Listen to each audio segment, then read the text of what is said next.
রুশ তেল থেকে সরে আসার পরামর্শ দিয়ে ন্যাটোকে সতর্কবার্তা দিলেন মার্কিন প্রেসিডেন্ট ডোনাল্ড ট্রাম্প। ন্যাটোর দেশগুলোকে লক্ষ্য করে আবারও শুল্ক হুমকি দিয়েছেন তিনি বলেন, যদি ন্যাটো দেশগুলো রাশিয়া থেকে তেল কেনা বন্ধ না করে তবে মস্কোর বিরুদ্ধে বড় ধরনের নিষেধাজ্ঞা আরোপ করবেন তিনি। 13 সেপ্টেম্বর নিজের ট্রুথ সোশ্যাল প্ল্যাটফর্মে তিনি এসব কথা বলেন। ট্রাম্প বলেন, ন্যাটো সদস্য দেশগুলো রুশ তেল কেনার বিষয়টি অবিশ্বাস্য এবং এতে তাদের রাশিয়ার সঙ্গে দর কষাকষির ক্ষমতা সীমিত হয়। তিনি অভিযোগ করেন, ন্যাটো এখনও ইউক্রেনের বিরুদ্ধে রাশিয়ার যুদ্ধ শেষ করার জন্য যথাযথ পদক্ষেপ নেয়নি। তিনি আরও বলেন, ন্যাটো যদি একত্রে সিদ্ধান্ত নেয় এবং প্রয়োজনীয় ব্যবস্থা নেয় তাহলে তিনি রাশিয়ার বিরুদ্ধে কঠোর নিষেধাজ্ঞা আরোপ করবেন। এর আগে বহুবার রাশিয়ার বিরুদ্ধে কঠোর পদক্ষেপের হুমকি দিলেও ট্রাম্প কার্যকর কোনো পদক্ষেপ নেয়নি, যদিও মস্কো তখন হুমকিগুলো উপেক্ষা করেছিল।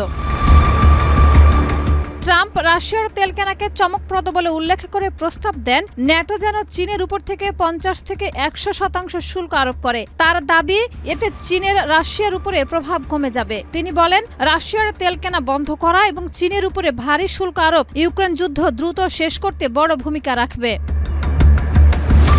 ট্রাম্প আবারও দাবি করেন, তার প্রশাসন থাকলে যুদ্ধ শুরু হতো না। তিনি বলেন, এটি বাইডেন ও জেলেনস্কির যুদ্ধ, তবে রাশিয়ার প্রেসিডেন্ট পুতিনের নাম নেননি। ট্রাম্প ন্যাটোকে সতর্ক করে বলেন, তার পরামর্শ মতো কাজ করলে যুদ্ধ দ্রুত শেষ হবে এবং অনেক প্রাণ বাঁচবে, অন্যথায় শুধুমাত্র সময়, শক্তি ও অর্থ নষ্ট হচ্ছে।